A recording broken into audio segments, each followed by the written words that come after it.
Добрый день, дорогие весы! Добро пожаловать на мой канал. И в этом видео я расскажу ваш гороскоп на 2025 год. Да, дорогие друзья, специально записываю это видео пораньше, для того, чтобы у вас было время подготовиться и скорректировать все негативные моменты возможных событий, которые только могут случиться. Да, друзья, присаживайтесь поудобней, располагайтесь, и я бы сказала, включайте VPN, если у вас есть сложности с просмотром этого видео, потому что продолжаем развиваться в условиях нынешней реальности. И сразу скажу, что 2025 он не будет таким легким, радужным и простым, как нам бы хотелось. Да, ребят, нам всем бы хотелось, чтобы он был беззаботным, чтобы это был год подъема, но я скажу так, что 2025 это год, который заставит на самом деле нас подрасти. Да, события будут разные, события будут как и плюс, как и минус. Собственно, у весов это очень частая история по жизни, поэтому здесь не нужно переживать по этому поводу. Как говорится, главное быть гибкими и уметь договариваться. На самом-то деле у нас 2025 начинается с очень даже интересного перехода. Весы эту историю очень четко прочувствуют, потому что 12 января 2025 у нас кармические узлы меняют знак с оси Овна Весов на Рыбы Девы. И эта история, ребят, я скажу так, что с одной стороны вы почувствуете где-то облегчение, где-то не будет так трясти, я бы так сказала, но с другой стороны начинается этап достаточно важный для вас в жизни, потому что как раз-таки в момент возвращения кармических узлов есть те весы, кто в 2024, да, эту историю прошли, и весы третьей декады, кто прошел эту историю во второй половине 2023, естественно, то у тех уже 24-й состоял как раз-таки из моментов, когда вы понимали, что так, я чувствую, что нужно прям-таки очень сильно расти, да. Поэтому, да, ребята, весы первой и второй декады вы почувствуете в 2025 году. Как раз-таки те истории вы будете прям, я бы так сказала, нутром чувствовать, что вам нужно сделать, куда идти, что реализовать, куда спешить, да, то есть во что вложить свои знания, деньги, интеллект в том числе, для того, чтобы получилась как раз-таки та карьера и та реализация. И здесь я хочу сказать, что в принципе зима 2025 года, начиная с декабря 2024, у нас на небе будет ретроградный Марс. Ретроградный Марс будет, сначала он будет в декабре 24 во Льве, и в январе и в феврале 25 он будет в Раке. Как это будет влиять на весов? На самом-то деле это моменты, когда будет сложно договориться со своими вторыми половинками, даже с собой иногда будет сложно договориться, сложно будет услышать. Постарайтесь быть не столь критичными, не столь напряженными. Это касается особенно к весам третьей декады, хотя сложно будет этого не сделать, потому что ретроградный Марс будет как раз-таки в оппозиции с Плутоном, и это январь месяц 2025, поэтому я скажу так, что этот месяц будет сложноватым не в плане просто смены только узлов, да, а именно ретроградный Марс, да, в оппозиции с Плутоном. И эта история достаточно сложная для весов, потому что весы тот знак зодиака, который не любит вот такую активную конфронтацию. И если, конечно же, в вашей натальной карте не сильный Плутон или там перводомный Плутон, активный, такой мощный, которым вы реально пользуетесь по жизни, тогда, в принципе, вам конфронтация открытая или закрытая, это, в принципе, не важно, да. А те, кто энергией Плутона не владеют, будет сложно. Максимально сложно будет весам третьей декады. Весам первой и второй декады в этой истории с ретроградным Марсом в позиции с Плутоном будет не так сложно. Плюсом еще хочу сказать, что декады, во-первых, первая декада весов — это сентябрьские весы, Вторая декада весов – это те, кто родился с 1 по 10 октября. И третья декада весов – это те, кто родился с 11 октября и до конца весовского периода, до знака зодиака Скорпион. Да, ребят, идем дальше. Это вот такая градация для того, чтобы было максимально, я бы так сказала, понятно, да, потому что сентябрьские весы и октябрьские весы, они очень сильно отличаются между собой, да. Идем дальше, ребят. В конце января 2025 у нас разворачивается Уран. Он у нас, в принципе, всегда в конце января разворачивается. Это вот цикл у планеты такой, да.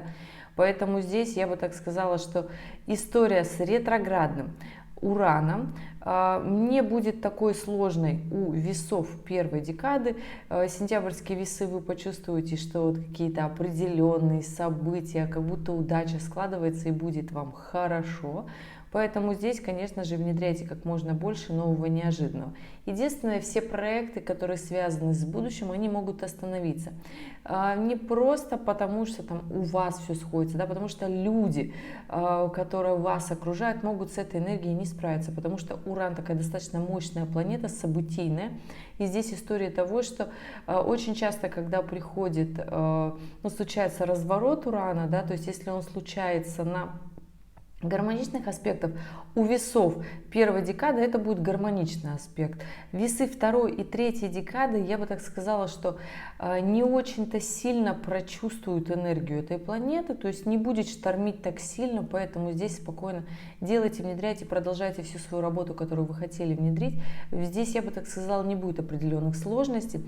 А вот весы первой декады, здесь результат может вам сначала не понравиться, потому что Уран это всегда планета, которая делает неординарные успехи. То есть результат от деятельности, с которой вы займетесь в этот момент, может быть не такой, какой вы ее ожидали. Но это не говорит, что он будет плохой. Нет, он просто будет другой. Для вас он может казаться плохой. Да? Здесь история того, что нужно просто понимать, что эффект может быть как и вау, так и не вау, именно основанный на вашей точке зрения. Идем дальше. В начале февраля 2025 разворачивается Юпитер. Он в этот момент будет в Близнецах и особо интересную эту историю прочувствует как раз таки весы второй декады. Для вас будет прекрасный аспект. Здесь внедряйте, делайте. Юпитер это в принципе добрая планета. Да? Даже напряженные аспекты у Юпитера проживаются в принципе легко. Во всяком случае, не настолько сложно, как при аспектах любой другой планеты. Будь то Сатурн, конечно, здесь мы вообще все не рады. Да? Уран, Нептун и Плутон, они как-то тоже мощно эмоционально действуют. Да? А вот Юпитер это при всех своих историях, это добрая планета. Но весы второй декады очень сильно прочувствуют именно доброту этой планеты. Поэтому, ребята, в феврале действуйте активно. Будет только единственно сложновато ретроградный Марс. И ретроградный Марс здесь, конечно же, будет прям весов второй декады тормозить. Весы первой и третьей декады особо не прочувствуют уже ретроградный Марс в феврале. До 22 февраля он будет ретроградный, потом он развернется и пойдет в директное положение, но он тоже будет в раке. Да? Поэтому здесь, в принципе, я хочу сказать, что да, Марс будет водный, но это, собственно, тот знак, который тоже понимающий, тоже с мудростью подходящий по жизни, тоже не делающий, я бы так сказала, как делающий кардинальный знак такой же, как весы, то есть если решение принял, то принял. Поэтому здесь постарайтесь в феврале, конечно, не принимать каких-то напряженных решений, особенно связанных с семьей, с личной жизнью, потому что, особенно если это выйти из отношений, здесь история будет такая сложноватая, которая потом будет эмоционально сложно переживать. Да? Поэтому здесь, конечно, хотя если выбрать для этого какой-то другой период, да, там у нас дальше и в марте ретроградная Венера и Меркурий, поэтому здесь расскажу, конечно, поподробнее про март 2025, но все же, вот будет там неделька в конце февраля, если вы хотите принять какие-то решения, связанные с семейной личной жизнью, если они у вас напряженные, если это то решение, которое вы давно тянули, но в принципе, эмоционально сложно будут проживаться события февраля и весны 2025, потому что, как говорится, мы долго до этого тянули, долго шли. Либо наоборот, это тот самый момент для того, чтобы пережить, ну то есть эмоционально вложиться в ситуацию, в историю, да, для того, чтобы пережить сложные душевные моменты, связанные с партнерскими отношениями, с браком, с семьей. То есть будет как раз-таки вот этот, я бы сказала, эмоциональный интеллект для того, чтобы прожить сложности. Мы не очень любим проживать сложности все, неважно какого мы знака зодиака, но весы не любят проживать как раз-таки именно эти эмоциональные качели партнерских отношений, любовных отношений, брачных отношений. Вам это в принципе по карме сложно, но ваша основная кармическая задача как раз-таки в этом разбираться.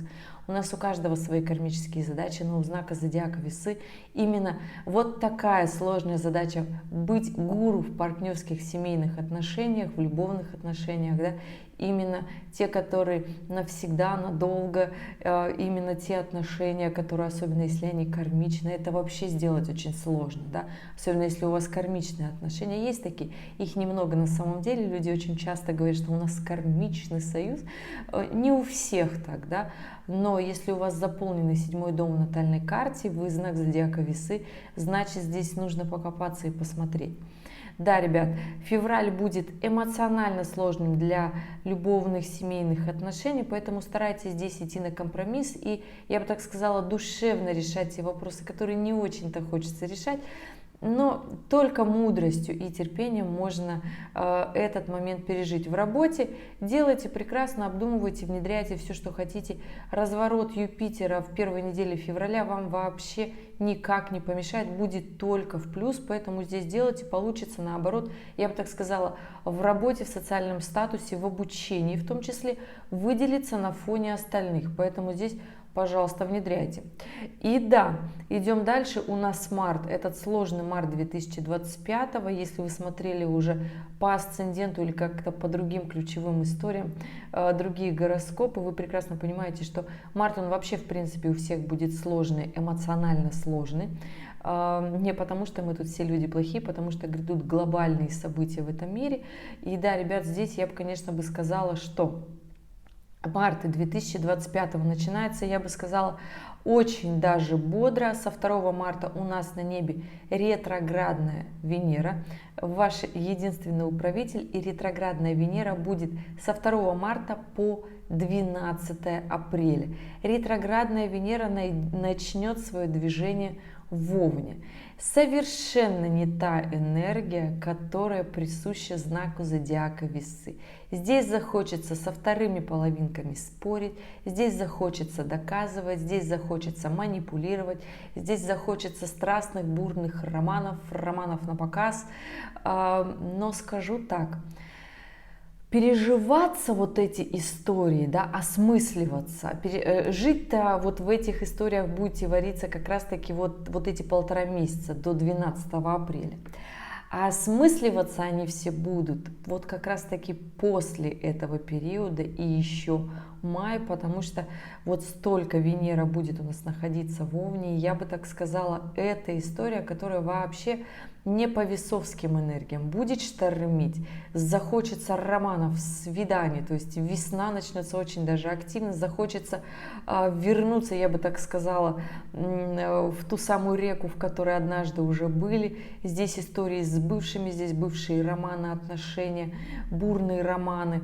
И эта история, скажу вам так, если в этот момент будут заключены какие-то союзы, да, то это однозначная история. Я не скажу, что брак, заключенный на ретроградной Венере, это утопия. Нет, просто разобраться, найти чувства, эмоционально их раскопать, будет в принципе сложнее, чем это можно было бы сделать, ну, например, в любое другое время, потому что будь то Венера В Тельце это уже совершенно другая эмоция, и здесь совершенно Весам очень сильно подходит эта энергия. Но когда Венера в Овне, это говорит о том, что в вашем браке уже будет вот эта энергия противостояния вот этим чувствам, неумение найти контакт, потому что Венера в Овне это вообще такая эмоция бурных страстных романов, и когда вот эта бурная страсть заканчивается, отношения перестают быть интересными, партнер перестает быть интересными. Поэтому здесь вот такая на самом-то деле история, поэтому держитесь, дорогие Весы, в марте, в первой половине апреля, потому что эмоции будут, я бы так сказала, бушевать. На весну мы откроем бодро. Плюсом еще, конечно же, у нас ретроградный Меркурий с 15 марта по 7 апреля. И эта история, можно было сказать, что она вот такая, ну и пожалуй, но ретроградный Меркурий, он тоже будет в Овне. И Меркурий и Венера начинают свою историю в Овне и заканчивают свой путь к концу ретроградности в Рыбах. И эта история всегда того, что мы сначала выпячиваем свое я, свое эго, свою сексуальность, свою вот эту вот притягательность, а потом в конце мы начинаем осознавать эмоционально, как прошел вот этот месяц, как прошло вот это настроение этих недель, да. И ретроградный Меркурий в Овне – это всегда оратор, это всегда вызов, это всегда спорщик, да, это переговорщик, но такой дерзкий, яркий, заметный. Это хорошее время для публичных выступлений, особенно если вы давным-давно хотели это сделать, но не могли.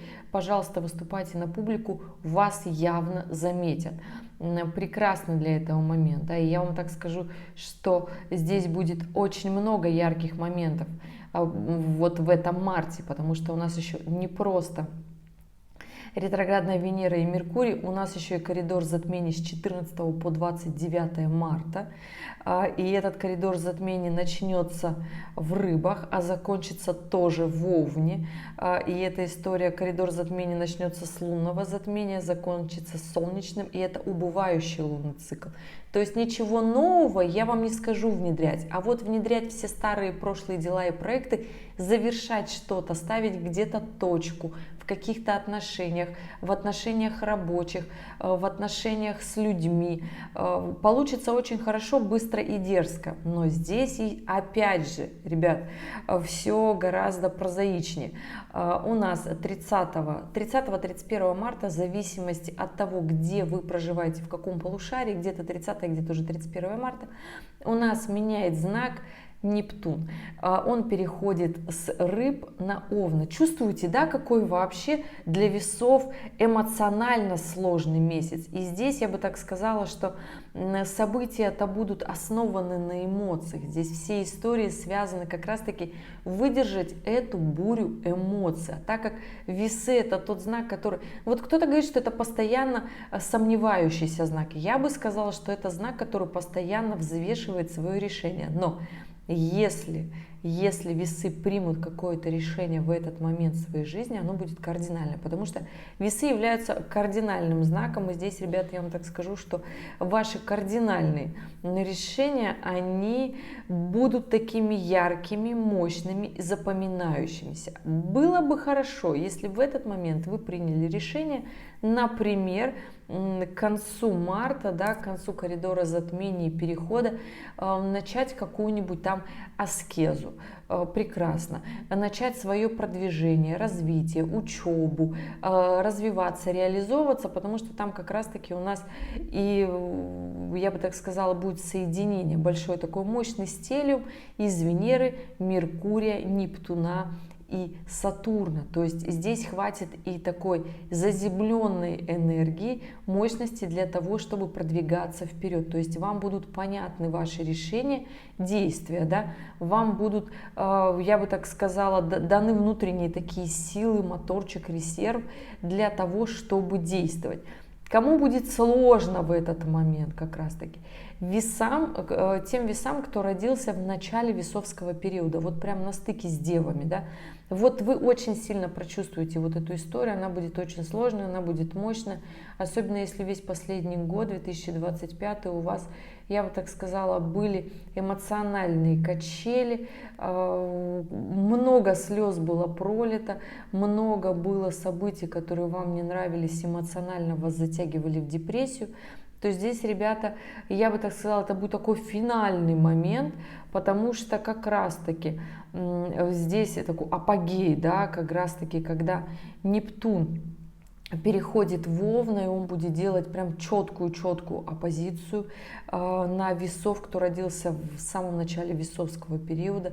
История сложная, эмоционально, да, но здесь, ребят, скажу так, что нужно эту историю проходить, в ней разбираться. Однозначно, все, что будет с вами случаться в этот момент, вы еще будете в этом вариться не один месяц, потому что, в принципе, 2025 год – это год, когда Нептун будет ерзать, то есть он вот сейчас перейдет в Овна, потом он осенью 2025 перейдет обратно в Рыбы, и уже в феврале 2026 он последний раз перейдет в Овна, и уже в Рыбах больше его не будет. Поэтому здесь вот те весы, кто родился в самом начале весовского периода, вы скажете, ну хвала, наконец-то хоть что-то сдвинется, да, то есть здесь начнутся подвижки.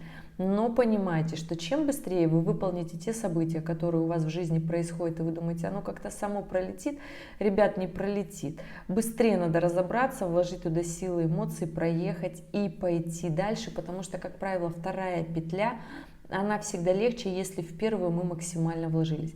Но в жизни, как правило, все наоборот. Мы всегда тянем, оттягиваем этот момент, думаем, наконец-то пронесло, но потом планета через полгода возвращается обратно на этот же период, и мы такие, блин, ну почему? Потому что, ребята, цикл у планеты такой, не я это придумала, вот мне программка показывает. Итак, идем дальше. Вообще, в принципе, в глобальном плане переход Нептуна из Рыб в Овна – это всегда глобальные события, связанные с климатом, с водой, с депрессивным состоянием у людей, изменением эмоционального фона. Все, что связано с лекарствами, вакцинами, медициной, все то, что вот раньше было так вяло, текуще, и особо нам казалось не развивалось, то есть это начнет все очень активно действовать, потому что Овен – это очень дерзкий знак, быстрый знак, заставляет нас ускориться, быстро принимать решения, то есть Весы – это тот знак зодиака, который любит подумать, все взвесить, все риски просчитать.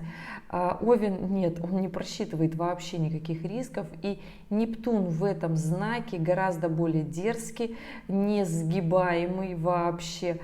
Поэтому здесь, если вы проживаете в условиях, я бы так сказала, находящихся рядом с водой, с гористой местностью в том числе, то здесь возможны всякие странные истории с водой, изменение климата, даже землетрясения, даже истории с водой, связанные в глобальном плане.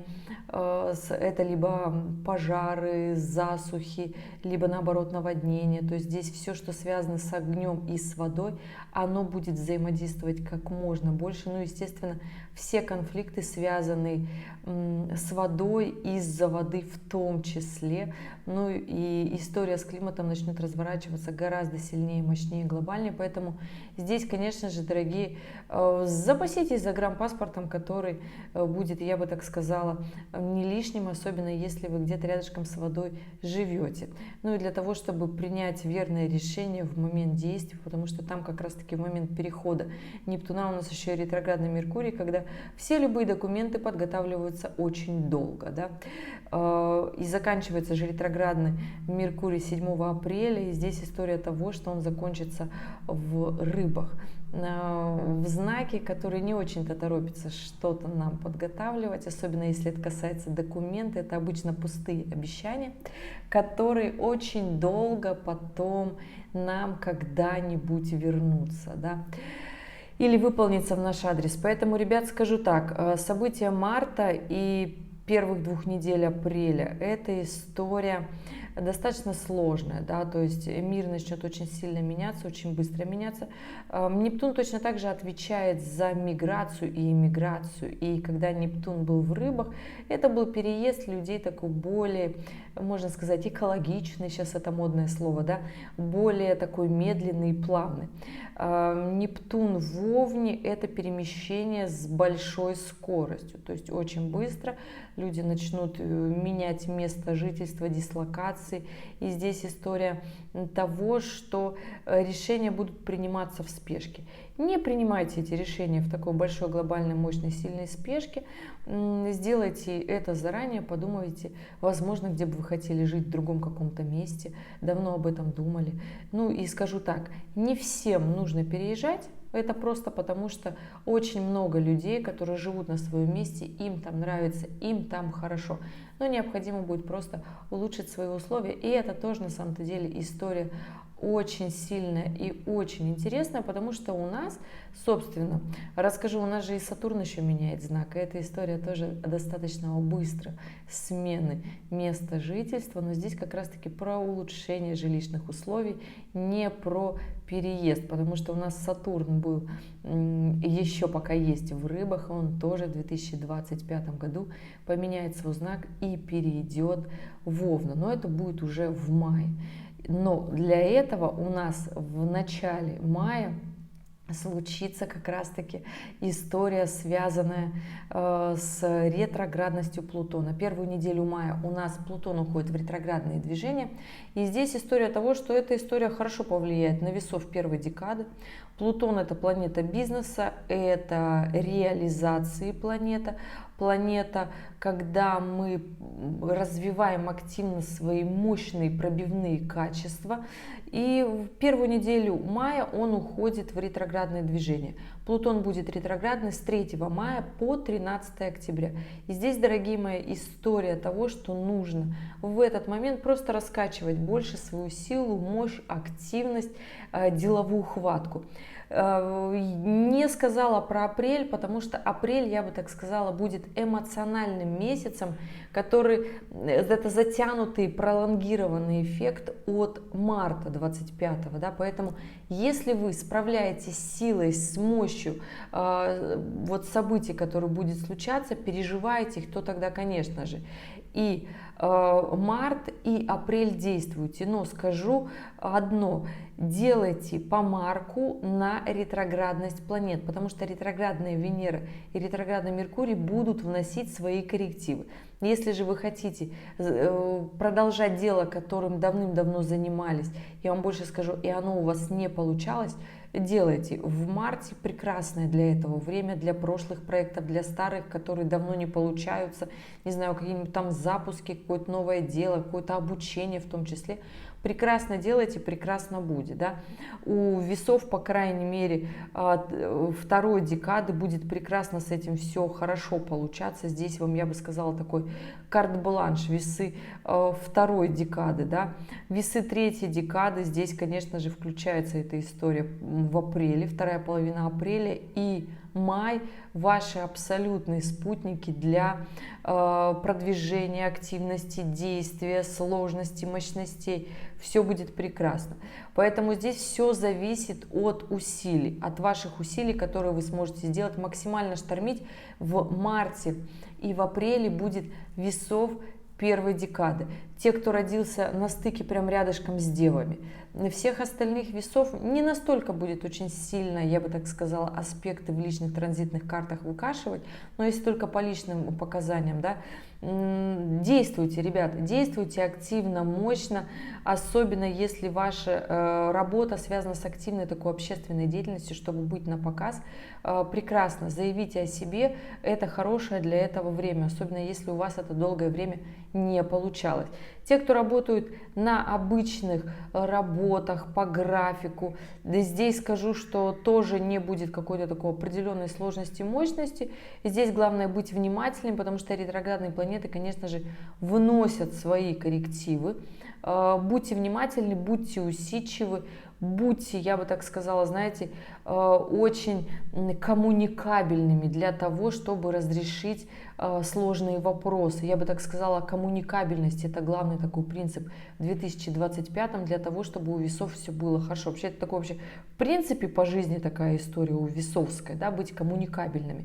Но здесь нужна история очень грамотно донести до собеседника, для группы лиц все те мысли, которые вы имеете в виду, потому что все же люди разных знаков зодиака, и здесь история того, что все могут вот эти мартовские, апрельские события переживать по-разному.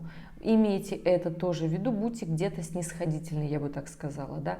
Бодрый май у нас начнется с ретроградного Плутона, уже про это сказала. Хорошее время для того, чтобы особенно классно прочувствовать весы первой декады, нарабатывать свои деловые качества, деловую хватку, история работы на широкую аудиторию, да, прекрасное время работы, продвижение бизнеса в том числе. Ну и в конце мая, 25 числа, 25.05.2025, да, у нас Сатурн меняет знак, он переходит из Рыб в Овна. Сложная и напряженная история здесь будет для весов как раз-таки первой декады, потому что здесь, получается, уже образуется, прям я бы сказала, такая оппозиция Сатурна на натальное Солнце в транзитной карте. И этот аспект, ребята, всегда про то, что мы начинаем выполнять те действия, которые нам не очень-то и нравятся. Нам кажется, что нас заставляют что-то делать, что у нас нет своей воли, что мы становимся рабом ситуации. Но на самом-то деле это история для того, чтобы поднять свой профессионализм, для того, чтобы подняться на новый уровень, для того, чтобы подняться в социальном статусе, для того, чтобы пережить все те трудности, с которыми мы раньше не справлялись. И эта история всегда про то, что нам кажется, что чем сильнее мы сопротивляемся, тем сложнее, на самом-то деле оно так и есть, да, аспект вот этот сложный Сатурна, когда образуется, это история про то, что чем сильнее мы сопротивляемся, тем сложнее мы проходим эти события. Чем мы отдаемся этому потоку, этой сложности, мы понимаем всю тяжесть ситуации и те моменты, с которыми мы не хотим мириться, но мы понимаем, что надо вот это вот сделать, да, не для себя любимых, да, а для того, чтобы сделать этот процесс максимально качественно, максимально, то есть ради самого процесса, будь это бюрократические истории, какие-то связанные с документами, с формальностями, которые вот лично я вот вообще никак не люблю, но когда у меня аспект Сатурна, я понимаю, так, надо сделать его на 5 с плюсом, и вот когда я включаюсь именно на 5 с плюсом его делаю, да, вот я вообще ненавижу. Я, наверное, как обычно все люди, мы не очень любим вот эти истории с Сатурном, когда нас заставляют по разным инстанциям бегать, в кабинеты различные заходить, по 20 раз все вот это вот говорить, да, вот эти сложности. Либо делать то же самое, что мы уже очень много раз делали, но мы понимаем, что нам нужно сделать это еще 100 раз, да, не просто 10 раз, а еще 100 раз, да, для того, чтобы повторить этот момент, то здесь чем больше попыток, тем больше историй получится. И здесь главное иметь вот эту вот силу самообладания. Но это как когда ты сидишь, да, в больнице, в поликлинике, ждешь свою очередь, и постоянно кто-то залазит вне очереди. То есть это вот такая вот сложность по жизни, да, и вот ощущение, что все накаляют, да, что как-то вот, ты вот по очереди-то встань и получится. И в этот же момент будет ощущение, плюсом еще, естественно, Сатурн меняет знак, он в соединении с Нептуном. Здесь еще захочется не просто вот по-злому отнестись к этому моменту, да, здесь же еще очень сильно будут нас выводить на эмоции, поэтому, да, дорогие весы, вот переход еще Сатурна для весов, вот кто родился вот прям рядом с девами, да, здесь история будет для вас сложноватая, нужно просто этот момент прожить, понять, что эти истории нужно сделать, пережить, завершить. Вот прям вот самая лучшая история, я бы так сказала, с Сатурном, это написать себе список, план. чтобы это сделать. И тогда проходит, как правило, понимаешь, на каком этапе пути и когда же это закончится, да, то есть когда этот список будет выполнен. Поэтому вот такая здесь история с Сатурном, но это однозначно. История с Сатурном — это всегда про то, чтобы поднять нас на новый уровень. Это всегда история про то, чтобы повысить наш профессионализм, наш социальный статус. И однозначно это всегда история, когда мы вот прям пашем, отдаемся процессу, мы всегда получаем плоды. То есть с другими планетами можно, я бы так сказала, биться, и, возможно, ничего не получить, как, например, с Ураном, или получить там через 10 лет, да. А здесь история того, что ты получишь после прохождения транзита, однозначно ты получишь этот результат. Это может быть история длиной в месяц, может быть история длиной в 2. В данный момент будет влиять вот эта история с Сатурном все лето. Да, дорогие весы, я знаю, что вы не любите вот эти истории, вы скажете, ну что такое все лето пахать?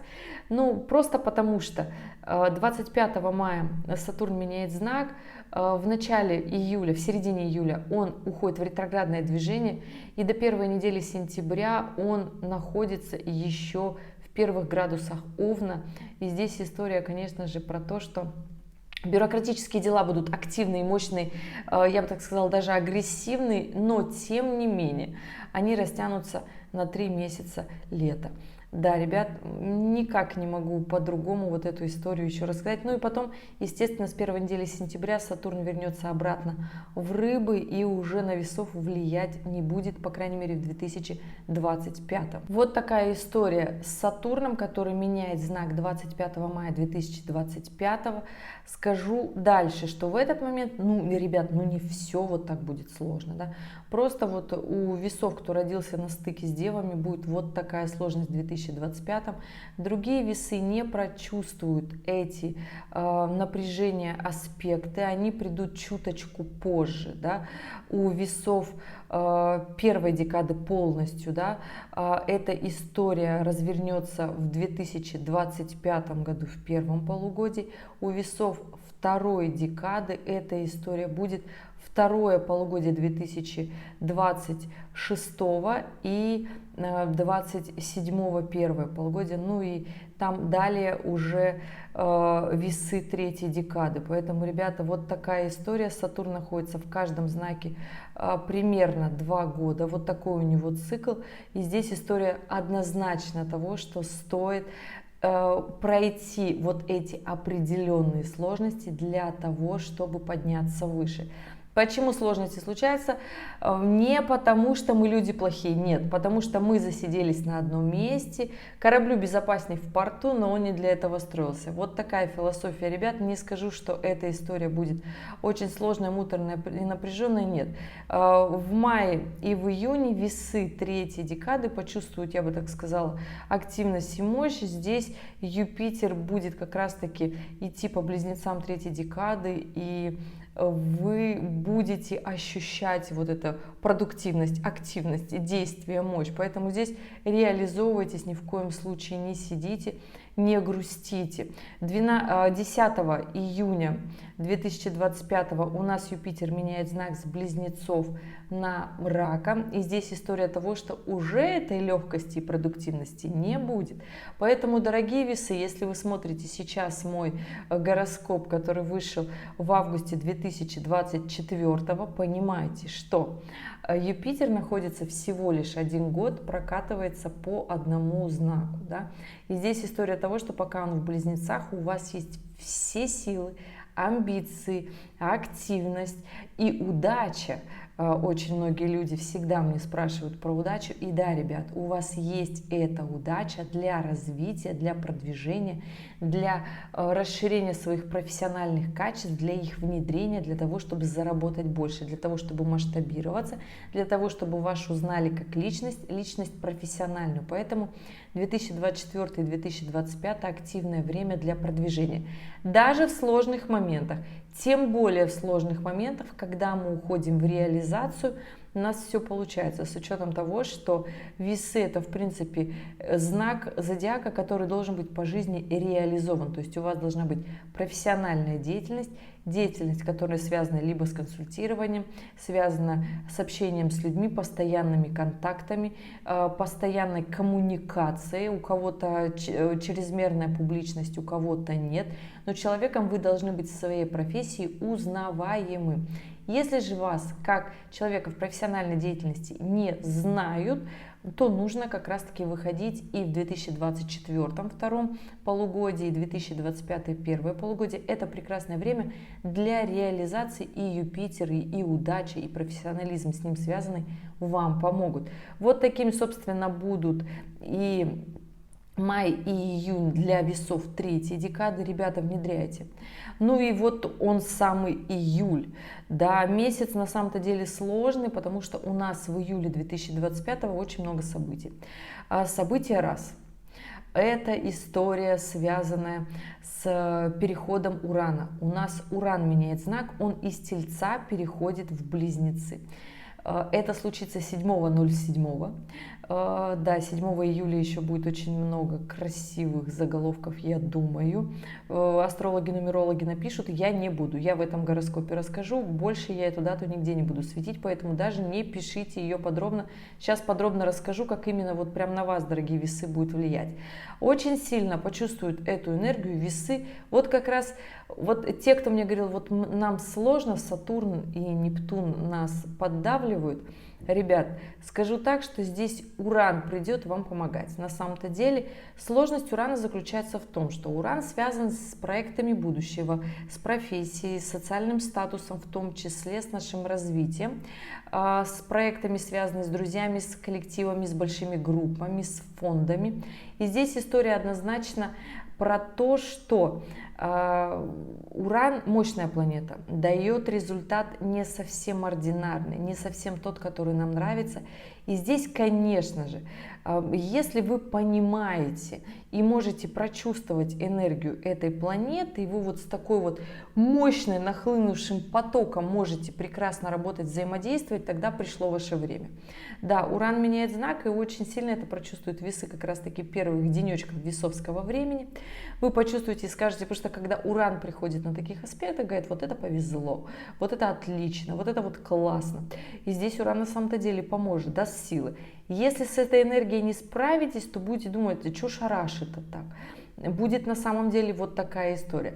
И здесь, конечно, кому-то захочется креативности, передвижений, отъездов, тусовок, стать более свободными, потому что Уран еще связан с нашей свободой. Возможно, у кого-то здесь просто, я бы так сказала, поднимется уровень желания своей свободы.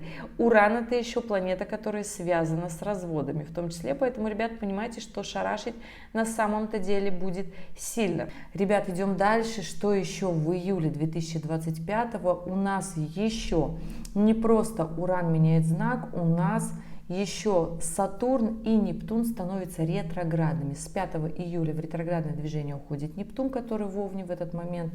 И с 12 июля в ретроградное движение уходит Сатурн. Что хочу сказать. Здесь история будет на несколько месяцев. Ретроградность Сатурна закончится в конце ноября, ретроградность Нептуна закончится в начале декабря. И это история того, что в момент ретроградности две эти планеты успеют вернуться обратно в Рыбы. И я скажу так, что весов первой декады отпустит этот шторм эмоций, действий, ощущения, что заставляют делать то, что не нравится, станет полегче, да, то есть, но эта история придет только с сентября, с октября, когда оба они уже обратно вернутся в Рыбы. Можно было сказать, что этот месяц, июль 25-го, он не такой мощный, сложный и дисгармоничный, но сразу следом, после разворота этих планет, у нас на самом-то деле, ребят, намечается ретроградный Меркурий. Ретроградный Меркурий будет во Льве с 18 июля по 10 августа. И здесь не сама история того, что ретроградный Меркурий будет во Льве, и он как-то плохо повлияет. Нет, на весов второй декады повлияет очень хорошо. К концу периода он повлияет очень хорошо на весов первой декады. Будет наоборот та самая коммуникация, получится договориться, причем даже если захочется где-то поспорить, потому что ретроградный Меркурий во Льве – это всегда поспорить, это всегда показать свою правоту, показать себя в лучшем свете. Но здесь есть такая история, что ретроградный Меркурий, он будет в оппозиции с Плутоном. И эта история всегда, когда чрезмерно много эмоций, когда чрезмерно много амбиций. Но скажу так, что на весов первой декады очень хорошо будет влиять и сам, в принципе, ретро-Мерк, и Плутон тоже, который в этот момент ретроградный. Здесь другая история, здесь другая загвоздка. Я скажу так, что у нас в начале августа меняет свой знак опять, да, Марс входит в весы, и эта история, которая складывается, я бы так сказала, не очень будет гармонично, потому что здесь Марс будет как раз-таки в оппозиции с Сатурном и с Нептуном. И этот момент, вот этот момент нужно четко понимать, что в период ретроградного Меркурия не сам ретроградный Меркурий будет вредителем, да, здесь будет как раз-таки вот этот Марс в оппозиции с Сатурном и с Нептуном. Эта история про что? Про то, что нужно делать сложные дела, напряженные, которые не нравятся, нужно. Будет ли от этого эмоциональный фон приятный? Не очень. Будет ли от этого гармоничны какие-то отношения в семье? Марс, он всегда разрушает. Марс в весах, когда мы пытаемся всем угодить, когда мы пытаемся усидеть на двух стульях, при этом абсолютно, учитывая мнение окружающих, а свое нет. То есть это история, когда нас будет разрывать, да, поэтому здесь понимайте и ощущайте мудрость, которую вам нужно проявить в определенных ситуациях, да, но при этом прислушивайтесь к своим ощущениям, потому что ощущения могут быть разные, и именно ваша реакция на это, потому что среагировать здесь будет два варианта: либо вспылить, наорать и поругаться, либо уйти, порыдать, внутри переживать, уйти в депрессию. У кого-то будет состояние, здесь Нептун отвечает еще и за запойные состояния в том числе, да, поэтому постарайтесь в этот момент не, я бы так сказала, не уходить в какие-то вредоносные истории для своего организма, для своего тела, это будет не очень хорошо. Вся эта история закончится, да, когда распадется этот аспект ко второй половине августа, к 20 числам. И здесь история того, что Марс все равно будет еще проходить по весам, и к концу августа он уже будет, я бы так сказала, раздражать вторую декаду весов, и он при этом будет еще в квадратуре с Юпитером. В квадратуре с Юпитером это история всегда про то, где мы недовольны, где мы предъявляем претензии всем, где мы других считаем виноватых в своих провалах. И эта история, ребят, скажу вам, вот если с мудростью проходить к этому аспекту, не пылить, да, хорошее время для того, кстати, чтобы добавить в свою жизнь спорт, какое-нибудь обучение, чтобы скомпенсировать эти напряженные аспекты, да. И поэтому здесь скажу так, что июль и август, как лето 2025 года, будут, пожалуй, я бы так сказала, сложными месяцами для весов. Да? При этом июнь будет не таким сложным, будет сложным именно июль и август, потому что здесь история связана с нашей реакцией, с нашей накопившейся усталостью, то, как мы реагируем на ситуации в силу того, что этот момент там длится не одну неделю, не 2 недели, даже не месяц, а чуть больше. И здесь, конечно, нужно уметь находить, расслабляться, нужно вот эту энергию куда-то пустить.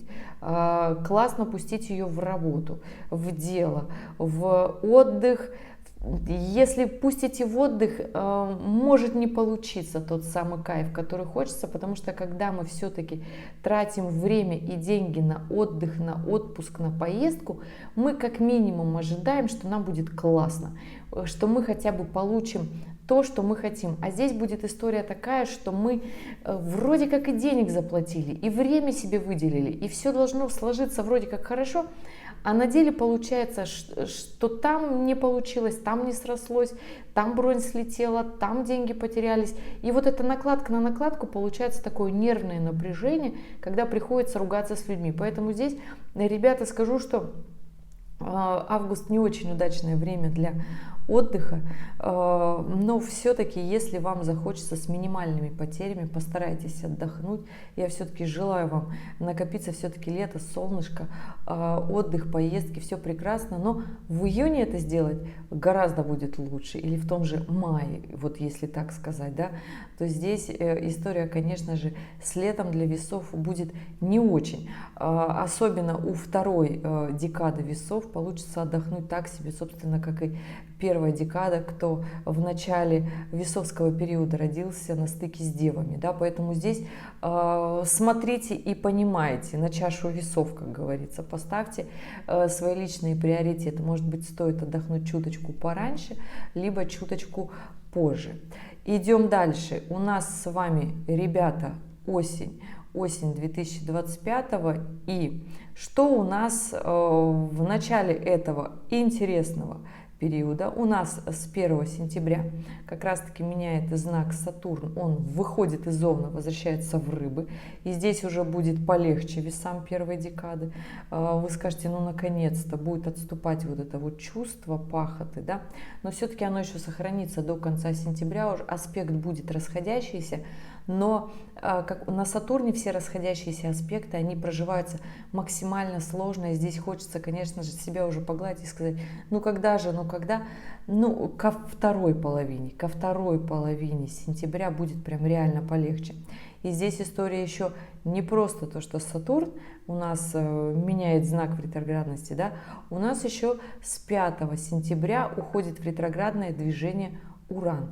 Уран, я скажу так, это планета, которая, когда уходит в ретроградное движение, останавливаются все дела, заботы, все, что с ней связано. Так как Уран будет находиться уже в этот момент в Близнецах во 2 градусе, то здесь история того, что вот первая неделя сентября, вот весы первой декады, вы почувствуете вот эту историю. Причем здесь эффект может быть, я уже говорила от Урана, либо супер классный вау, либо, боже мой, что это такое. Поэтому здесь понимаете, что не все люди с этой энергией могут совладать, и вы в работе, если у вас получается делать, делайте. Если вы чувствуете наоборот такой большой прилив бодрой энергии, ну значит у вас вот такое взаимодействие, вы вот так научились в течение жизни с этим Ураном работать, совладать, и он у вас проигрывается вот так на эмоциональном фоне, да? Поэтому здесь работайте. Скажу дальше, что у нас, почему работаете сейчас, почему я говорю останавливайтесь, прекращайте все делать. Ну, ребят, у нас потому что с 7 сентября по 21 в 2025 у нас коридор затмений. И он начинается с полнолуния, с лунного затмения. Это всегда у нас, ну не всегда, но в этот раз это убывающий лунный цикл. То есть коридор затмения начнется с лунного затмения, закончится с солнечным затмением. Да? Это убывающий лунный цикл, ничего нового не скажу начинать делать. Не скажу, что этот коридор затмений будет какой-то очень мощный, ужасный, страшный, с переживаниями. Нет. Но на весов повлияет очень дерзко эмоционально, потому что повлияет именно, кстати, на весов 3-й декады, потому что у вас там Марс торчит в весах, и в оппозиции с Луной, естественно, он будет в том числе Луна в Овне. И эта история такая, знаете, будет агрессивная. То есть здесь история на весах, кто находится в третьей декады рожденный, ребят, здесь нужно быть просто эмоциональный фон свой постараться сохранить, постараться быть максимально лояльными к сложным ситуациям. Я не скажу, что этот какой-то кармический коридор затмений. Нет, вообще коридоры затмений, они всегда влияют очень сильно и мощно на глобальные мировые события, но мы увидим всю развертку вот этих глобальных событий уже в октябре, получается, да, поэтому здесь я не скажу, что какие-то очень сильные, мощные, душевные, сильные переживания будут на весов как-то влиять. Нет, просто захочется вспылить, да. Будет эмоционально нестабильное состояние, да. Постарайтесь быть просто весами, дипломатичными, подходить к ситуациям. Я знаю, что хладнокровно не получается, но хотя бы где-то расчетливо, где-то меркантильно, где-то оценивая все риски, ситуации и моменты, и понимаете, что этот момент, он временный, однозначно. Но и 2025 год – это год, который все-таки нас заставляет закалить свой характер и подрасти. Поэтому здесь с этого коридора затмения начнутся, пожалуй, события осени и зимы 2025-2026, поэтому здесь, ребят, конечно, просто понимайте, что так бывает. Если случились какие-то сложные ситуации, недоговоренности, главное здесь не перейти, не пылить в отношениях, не ругаться, не злиться, не портить себе все, жизнь и тому подобное. Поэтому, ребят, скажу так, у нас момент такой осенью, то есть в сентябре, вот грубо говоря, вот моменты с этими планетами, коридоры затмений, и заканчивается, да, вот эта история. Октябрь гораздо насыщеннее на события, ноябрь еще больше насыщенный на события, поэтому на фоне осени, да, вот я бы так сказала, сентябрь, ну такой вот просто вот момент, не впасть в депрессию, потому что все-таки у нас коридор затмений начнется на оси рыбы-девы, поэтому здесь для весов не будет такой очень сложной ситуации, просто весы третьей декады, понимаете, что эмоциональный фон нестабилен, потому что у вас там Марс торчит, и это история, которую необходимо будет пройти. Момент с 10 сентября будет Марс в оппозиции, Луна в соединении с Хироном, это история, которая... Хирон — это вообще та часть нашей жизни, потаенная, внутренняя душевная часть, которая нам помогает в таких очень сложных ситуациях выплыть, разобраться. Просто в этот момент поймите, когда начнется коридор затмений, да, 7 сентября, что здесь история того, что... Нужно понять, почему эта история случается постоянно, почему вы ведете себя точно так же, как обычно, не меняете тактику. Здесь нужно понять, как вы реагируете на определенные события, чтобы сменить свой фокус внимания, либо же тактику, либо реакцию на определенные события.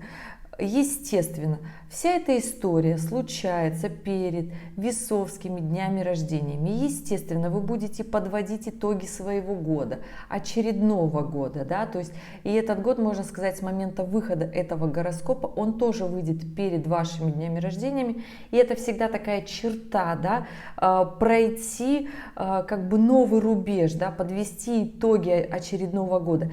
И на следующий год будет точно такая же история, поэтому здесь, ребят, не скажу, что что-то страшное, ужасное и фатальное, наоборот. Даже в стрессовых таких ситуациях будут внутренние подсказки, что да нет же, на самом-то деле все нормально, у нас есть удочка, благодаря которой мы сможем выплыть. Поэтому здесь не стоит относиться к сентябрьскому коридору затмению в 2025 году как-то сложно, мощно, ужасно и с такими глобальными переживаниями. Нет, нужно с мудростью, с весовской мудростью и пониманием вопроса. Идем дальше. Октябрь. В октябре у нас 13 числа заканчивает ретроградное движение Плутон. Он у нас разворачивается, не заходит обратно, естественно, в Козероге, его уже больше не будет. И прокатывается дальше, я бы так сказала, по Водолею. На весов будет влиять потрясающе, появится очень много сил как раз действовать, идти вперед, развивать бизнес, активность, мощь. Прекрасно будут влиять здесь на вас точно так же и на самом-то деле, да, здесь будет влиять очень классно и Сатурн, и Нептун. Здесь главное вот эту историю понимать и действовать, да. уже уйдет вот это вот негативное влияние. Ну и что у нас еще в октябре? 22 октября у нас заканчивает свое прохождение в ретроградном движении Нептун. Он двигается, переходит обратно в рыбы, да, поэтому здесь история того, что уйдет вот это депрессивное состояние, уйдет вот это состояние, когда нам хочется что-то додумать, домыслить или где-то наоборот очароваться там, где не надо. Но при этом скажу, что с ретроградным Плутоном на самом-то деле, да, в момент движения вот этого ретроградного Плутона, когда он 13 октября разворачивается, он ну, в чем история, да? Здесь история того, что он будет в очень классном аспекте с Венерой, с вашим управителем. И именно с 13 октября Венера входит в знак зодиака Весы. Поэтому здесь, дорогие, мы будем чувствовать всю прелесть и легкость. Но при этом Венера будет в оппозиции с Нептуном. Поэтому здесь самое, наверное, сложное на октябрь – это момент не очаровываться. Вот это середина октября. Не очаровываться, не впадать в иллюзии. Здесь захочется себе дорисовать в романе какие-то вот истории, сценарии, которых на самом деле нет. При этом вторая половина октября будет, вот она, я бы так сказала, вот такой иллюзорной. Первая половина октября она будет еще посложнее, да, потому что здесь Венера будет в оппозиции с Сатурном, и эта история, знаете, про что? Про то, что когда есть трудности в отношениях, когда в отношениях есть несостыковки, мы пытаемся их пройти. Это история того, что трудности в отношениях, в которых всегда то есть получается холодок, когда люди отстраняются друг от друга. Вторая же половина октября – это история, либо мы наоборот добавляем иллюзий, хотим верить в то, что там нет, разрешаем вешать себе лапшу на уши, либо мы разбираемся трезво в этом моменте и начинаем, то есть вспыхивает такая любовная искра, романтические отношения, мы ходим на свидания, мы проводим время вместе. То есть вот такой в любовных отношениях будет. Октябрь в работе же, я скажу так, что не будет очень активного, мощного такого момента поработать, будет настроение наоборот не работать, но у Весов все-таки первой декады, я скажу вам, ребята, трудитесь, делайте как можно больше, потому что здесь на небе большой шикарный трин из планет Венера, Уран и Плутон, который в гармоничных, прекрасных тринах на Весов первой декады говорят: делай больше, делай как можно больше в работе, в деньгозарабатывании, потому что Венера про деньги, про уровень жизни, комфорта, статуса, к которому вы, в принципе, стремитесь, всегда стремились. Нужно себе просто признаться в том, что вы хотите, не намечтать себе там что-то иллюзорного, да? Нет, трезво посмотреть, что вы представляете себе сейчас и куда вы, в принципе, можете прийти в ближайшем будущем и на несколько лет вперед, грубо говоря. Ну, можете на 10 лет себе расписать, да. Здесь я бы так сказала про эти действия. Здесь как раз-таки для того, чтобы тестить проекты, запускать новое, мощное, интересное. Здесь как раз-таки, чтобы раскачивать свой профессионализм, пробивные качества, качества бизнесмена, все, что связано с Плутоном. Действуйте, ребят. Хорошее, прекрасное время. Это октябрь 2025. И вот мы в ноябре. Ну, ноябрь скажу, что месяц такой достаточно очень сложный, мощный и напряженный. В чем заключается его сложность? В чем заключается его сложность? Здесь история того, что у нас вообще, в принципе, на движение этой планеты у нас очень много событий на небе, да? У нас с 8 ноября уходит как раз-таки Уран из Близнецов в Тельца, значит, уже не будет вот этой активной мощи. Помните, я вам говорила, да, в октябре делайте, внедряйте максимально в работе. С 8 ноября уже этой мощи и энергии не будет. У нас еще 11, красивая опять дата, уходит в ретроградное движение Юпитер. И здесь я скажу так, Юпитер будет проверять на гордыню, на тщеславие весов третьей декады, поэтому, ребята, здесь осторожно с завышенными ожиданиями, для того, чтобы реальность потом не оказалась такой сложной, простой и не такой, как хотелось. Плюсом у нас еще, ну, естественно, под ретроградный Юпитер что может быть? У нас за день до этого включается ретроградный Меркурий. С 10 ноября по конец ноября у нас ретроградный Меркурий, и начинает он свое действие в Стрельце. Да, и заканчивается ретроградный Меркурий в Скорпионе. Про что эта история? Ну, эта история однозначно. Будет ли классная работоспособность? Будет, если у вас есть цель. Если цели нет, пропадете. Если цель поверхностная вас не характеризует, а цель, навязанная обществом, никуда не придете. Только если цель вас характеризует как вашу личность, эта истина идет от вас изнутри, то получится, потому что Меркурий ретроградный даже в Стрельце, он в соединении с Марсом. Стрелец — это тот знак зодиака, который всегда действует, дает нам энергию к действию, к развитию, когда у нас есть цель. Без цели мы вообще не можем подняться с дивана, поэтому здесь разрывать будет на две части. Одна половина весов скажет: я активно, наоборот, сделал, наоборот, все, что хотел. А другая половина весов скажет: у меня ничего не получилось, потому что цели размыты. Четкую себе, планомерную, такую мощную, жирную цель нарисуйте, потому что вот если цели нет, никуда не придете. Есть цель, есть классная, отличная, мощная, действенная, ваша, не вам кто-то сказал, не сказал, что будет круто, если вы там будете, да, нет, то, что вы на самом деле от души хотите, вот тогда будет получаться. Не скажу, что сразу все придет с одной попытки. Ребята, вообще мы с вами живем в том мире, где сумасшедшая конкуренция в любом деле, где бы мы ни были, где сумасшедший, я бы так сказала, фон нестабильности, да, поэтому здесь не свернуть своего пути могут только те люди, кто преданы своим высшим идеалам, своей цели, своему пути, ну, мировоззрения, мудрости, да. И здесь вот эта история как раз-таки связана и с Марсом, и с ретроградным Меркурием в Стрельце. Поэтому здесь без высшей такой философии не получится.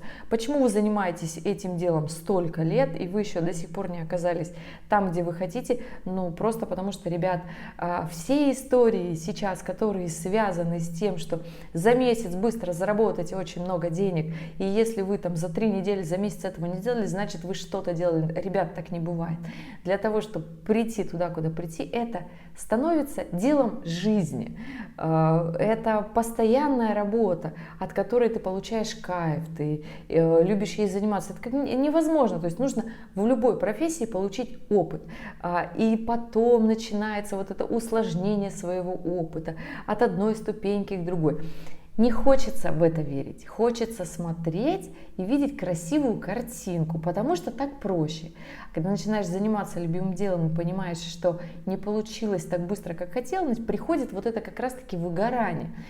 Не давайте себе вот это выгорание и этим мыслям бросить ваше дело, то, которое вы любите. Понимаете, что если вы не первый год меня смотрите, то вы знаете, что мы сейчас находимся как раз-таки в той эпохе, когда ты если занимаешься тем делом, которое приносит пользу этому миру, то у тебя дела все равно будут идти хорошо. Когда твои проекты, дела, профессия, работа нацелены на то, чтобы улучшить жизнь других людей, тогда твое дело жизни будет процветать. Нет, это не про то, что невероятный всплеск, и через месяц, через 2, через полгода, год ты супер классный большой специалист. Ну, ребят, так же не бывает. Вы же прекрасно понимаете, что для всего есть выдержка и срок годности. Это как у вина, да, то есть вкусное, классное вино, оно получается, его нужно выдержать определенный срок. И чем больше ты его выдерживаешь, тем приятнее и насыщеннее у него вкус. Поэтому здесь, ребят, идем дальше. Точно так же и с профессией. В ноябре будет очень много соблазнов бросить, в ноябре будет очень много событий, внутренних таких антимотивационных моментов в жизни для того, чтобы как раз-таки все покончить и уйти в уныние в какое-то, особенно у весов третьей декады, ребята, потому что здесь будет ретроградный Юпитер в квадрате к вашему Солнцу, к натальному, максимально сказать, как это должно случаться быстро, как это должно быть продуктивно. На деле это будет не так. Вот если вы будете это понимать, будет гораздо легче. Поэтому делайте свое дело, продвигайтесь в ноябре 25-го и будет хорошо. Не без эмоций, естественно, но все-таки и Марс, и Меркурий помогут договориться ради высшей цели. И заканчивая свое движение в конце ноября, ретроградный Меркурий будет в Скорпионе. В Скорпионе и, естественно, в соединении, ребят, в соединении с Лилит. Поэтому здесь в конце ноября, естественно, выйдет очень много страхов на поверхность, много переживаний, что мы все делаем не так, что вот кто-то ничего не делает или делает мало, и у него все хорошо, либо я недостоин, недостойна. Причем это же все будет откладываться сначала профессиональная деятельность, потом на личной жизни. У меня не получается в отношениях, потому что, не те отношения, разные мысли будут лезть в голову. Поэтому здесь понимаете, что даже отношения, которые строят люди, это у всех долгая дорога. И не хочу ни в коем случае вам внедрять или внушать, что ради всего нужно в этой жизни пахать. Но, ребят, на самом-то деле классные отношения у людей, любовь – это все, что строится годами. Работа, карьера – это то, что человек продвигает, он этим занят всю свою жизнь, это часть нашей жизни, и не получается здесь по-другому, понимаете?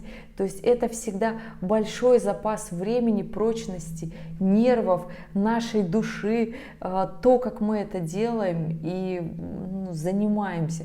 Здесь главная история не то, что не бросить, здесь главная история вот эту философию, мудрость понимать, что быстро не бывает. Не бывает. Нужно потрудиться, и чем больше с мудростью вы будете проходить к этим сложным моментам, тем будет становиться хорошо. Особенно хочу, чтобы это уяснили весы третьей декады. У весы первой и второй декады у вас все будет более-менее лайтово, не настолько все сложно и замудрено именно в смысле головы. Да? Идем дальше, ребят. У нас декабрь заканчивает свое ретроградное движение Нептун. В конце ноября у нас заканчивал движение ретроградный Сатурн, он разворачивается. Под конец ноября, 28 ноября, разворачивается Сатурн, он в этот момент в Рыбах. 10 декабря разворачивается Нептун, он тоже в этот момент в Рыбах. Они развернутся и еще несколько месяцев пробудут в Рыбах, и потом перейдут опять в Овна, и уже все больше не вернутся обратно. И здесь хочу сказать вам, ребят, каким будет декабрь, да? Декабрь 2025, время подводить итоги, время делать выводы.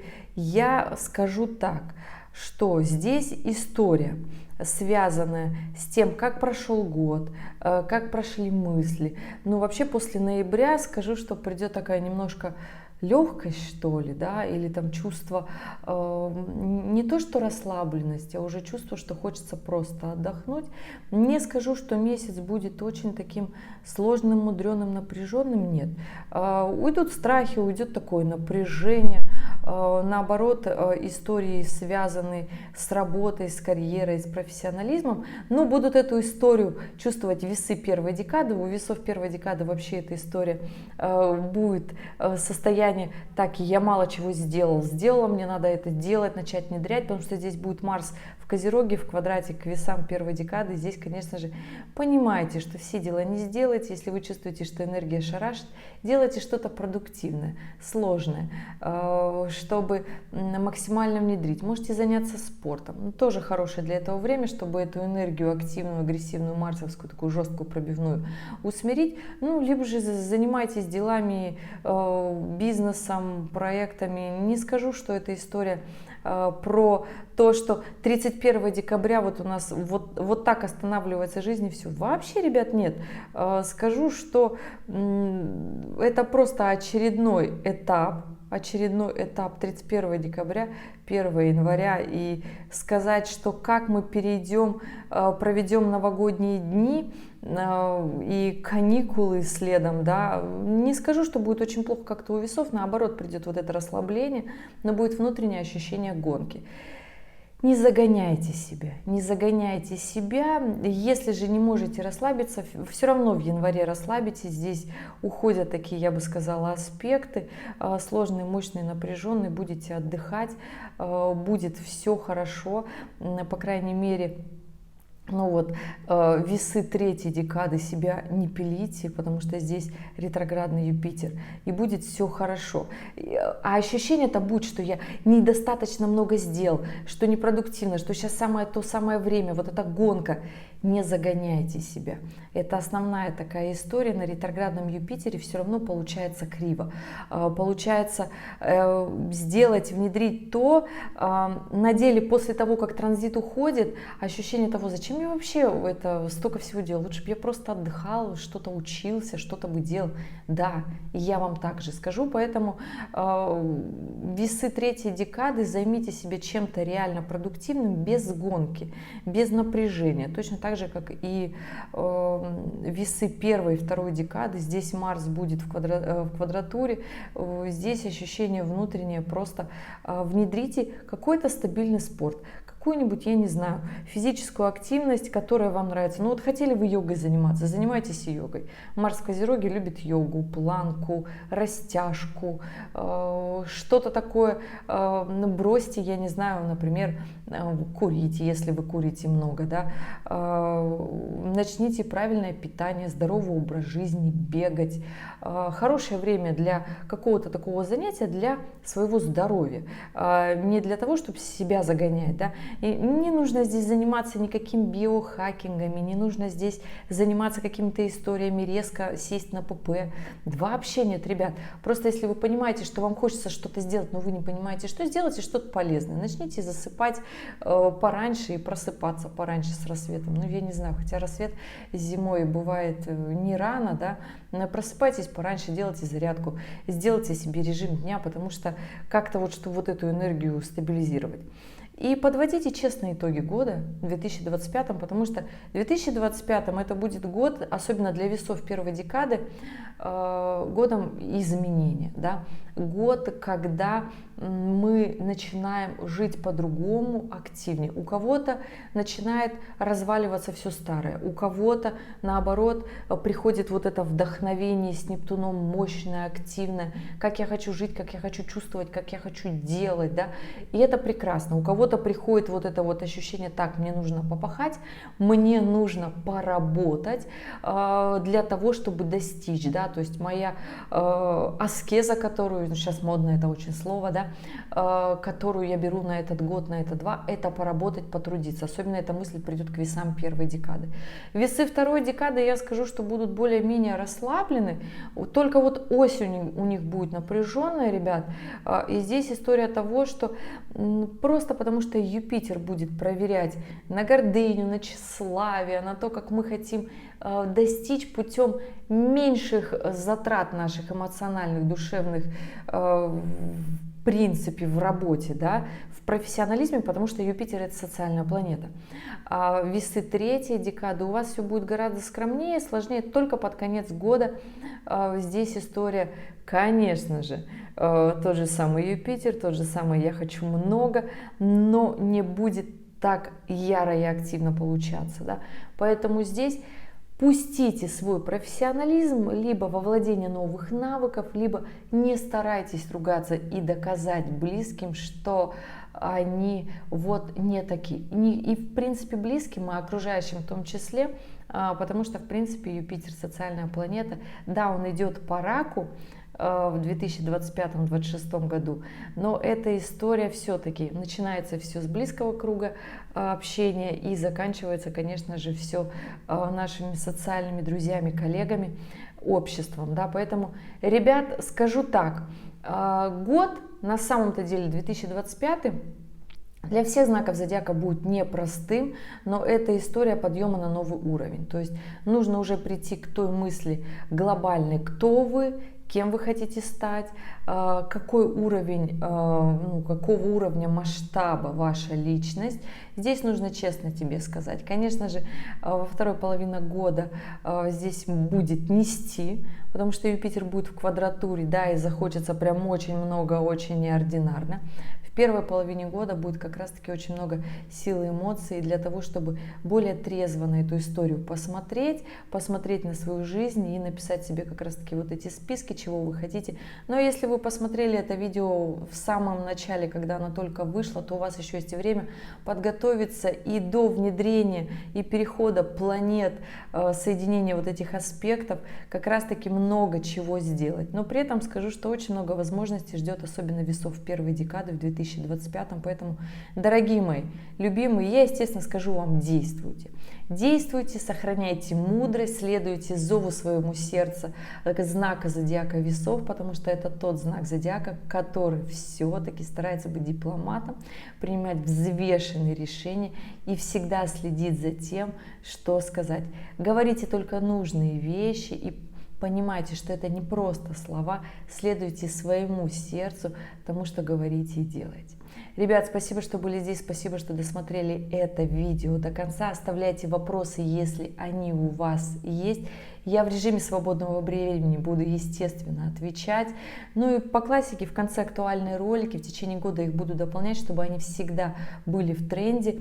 И если у вас остались вопросы, задавайте под видео или же жду вас на консультации. Ребят, спасибо, что были здесь, и увидимся с вами в следующем видео. Пока-пока.